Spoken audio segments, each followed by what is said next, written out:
2010 की शुरुआत में ही सपा के अंदर संकट का दौर शुरू हो गया। कई महीनों से अमर सिंह और पार्टी के दूसरे बड़े नेताओं में चल रही रस्साकशी में आखिरकार अमर सिंह को हार का सामना करना पड़ा।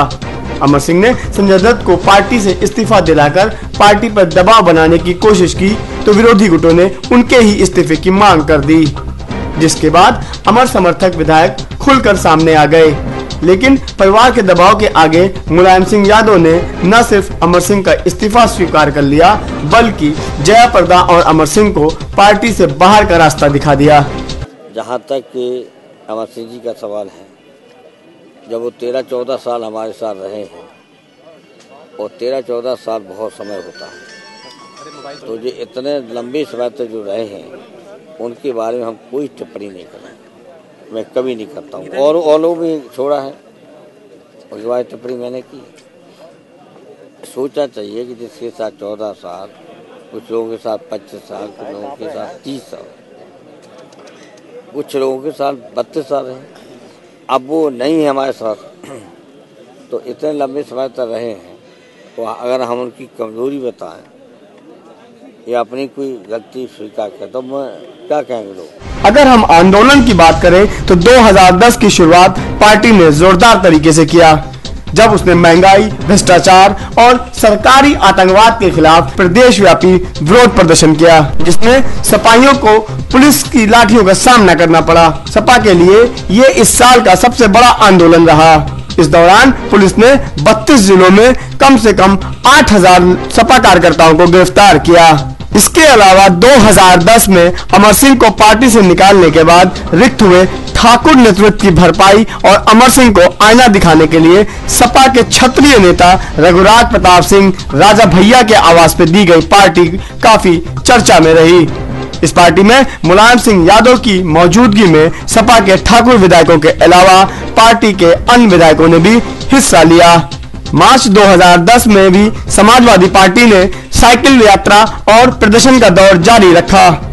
इन यात्राओं में पार्टी के बड़े नेताओं ने हिस्सा लिया। इस दौरान पार्टी के निशाने पर केंद्र और प्रदेश सरकार ही रही।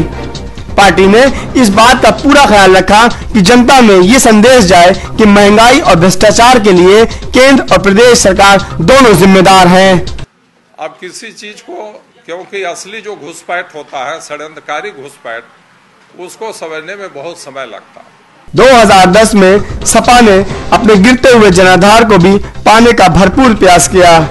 यही वजह है जहां देश में हर पार्टी दलितों पर नजर गड़ाए हुए थी, पार्टी ने एक अलग राह अपना ली।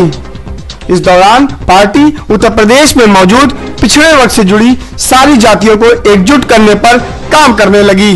2010 का 5वां महीना भी सपा के लिए संघर्ष का रहा। राज्यसभा की रिक्त सीट पर अमर समर्थक जया बच्चन को पार्टी प्रत्याशी बनाए जाने को लेकर काफी अंतर विरोध रहा।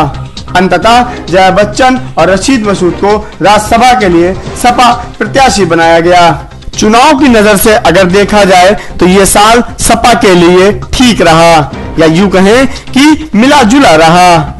जहां पार्टी ने निधौली कला और लखीमपुर की सीटों पर अपना कब्जा बरकरार रखा, वहीं पंचायत चुनाव में भी उसका प्रदर्शन संतोषजनक रहा।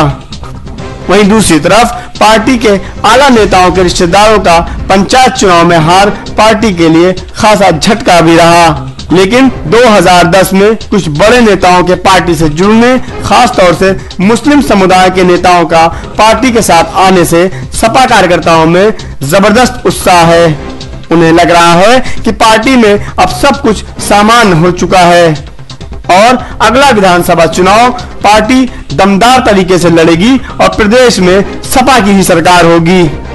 साल 2010 सपा के लिए मुश्किल भरा रहा, जहां एक तरफ पार्टी कार्यकर्ताओं को पुलिस और एडमिनिस्ट्रेशन से दो चार होना पड़ा, वहीं पार्टी की अंदरूनी लड़ाई भी आम होती रही। लेकिन साल के अंत में आजम खान सहित कई दिग्गज नेताओं का पार्टी में वापसी पार्टी कार्यकर्ताओं के लिए ऑक्सीजन का काम कर रही है। उनको लग रहा है कि उनका 2012 का मिशन कामयाब होगा। Imran Ahmad, the news bound, Lucknow.